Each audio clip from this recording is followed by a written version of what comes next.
welcome to this video series on the Gimp 2.4.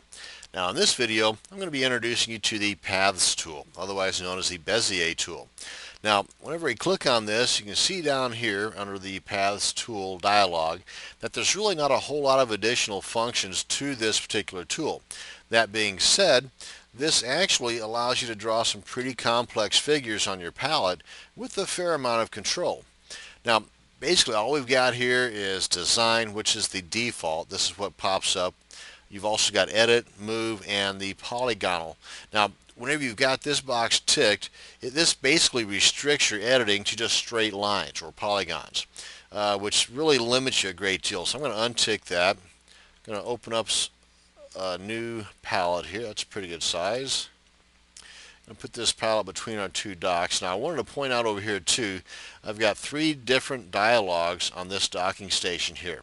Again, I had mentioned this in a prior video. I just wanted to show you what it looks like. Again, it just basically helps unclutter your desktop, although at the same time providing you with a lot more functionality on your Gimp software. So now then, I've got the Bezier tool chosen, and we're in design. We've got the polygonal box unticked. Now when we click on our palette here, the first thing that pops up is an empty dot, and this is our active anchor. Now I'm going to go down here and put another dot, and it connects the two with a straight line, and this is now our active anchor. And put another one up here. Again, the active anchor changes, and just to introduce you to this polygonal box, we'll tick this, and I'm going to put my mouse or my pointer over on one of these lines here and hold my left mouse button down and go to move this line, and all I get is a straight line, versus if I untick this box, do the same thing, I can get a lot more functionality out of this image. Now these boxes here, these are called handles, and again this adds a little bit more functionality to the image that you're manipulating or creating. Now if you hold your shift key down while doing so, it puts an additional box or handle on the opposite end. So again, this gives you some additional functionality here. Kind of back up here just a bit, and again I'm going to put another box here, hold my control key down, and that connects the lines here. Click on this, that makes this the active anchor. Click on this, makes that the active anchor, and so on. Now I'm going to, as you can see over by my pointer right now, to the right of it is a plus sign. If I want to complete these lines or draw a line, kind of force a line, then hold my pointer or my mouse over this particular button here or dot, hold my control key down, and that image to the right there of my pointer turns into an infinity sign or two circles intersecting. Then click on my mouse and it connects the dots, so to speak. Now then, if we go ahead and make us a little heart image here, if you will. Yeah, it looks pretty close. Of course, I'm not any kind of an artist. Now we've got these two options down here we can choose from. Select from path. It gets our mouses going, it gets our ants a-marching, and this is the part of this tool that has now made it somewhat of a selection tool, if you will. Because if I click on our brush, you can see that we are only working inside of what has been selected.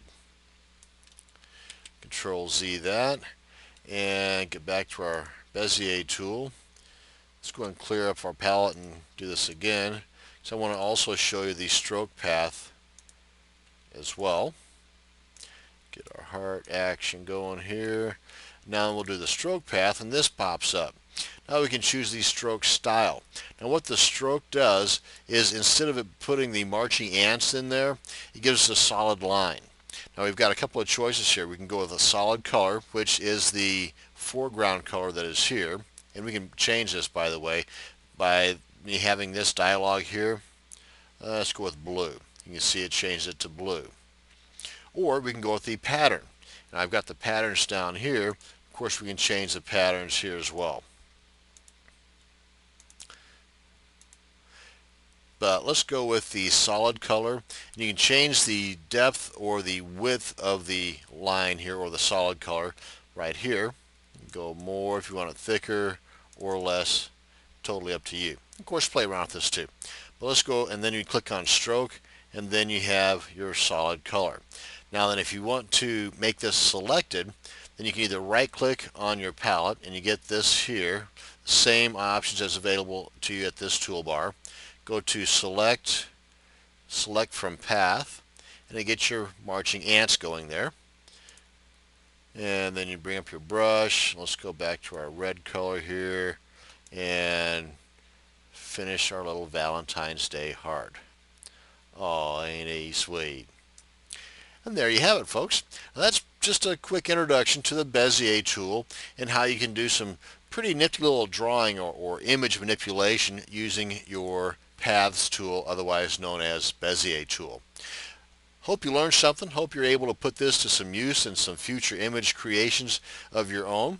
And I want to thank you very much for watching this video. Have a great day.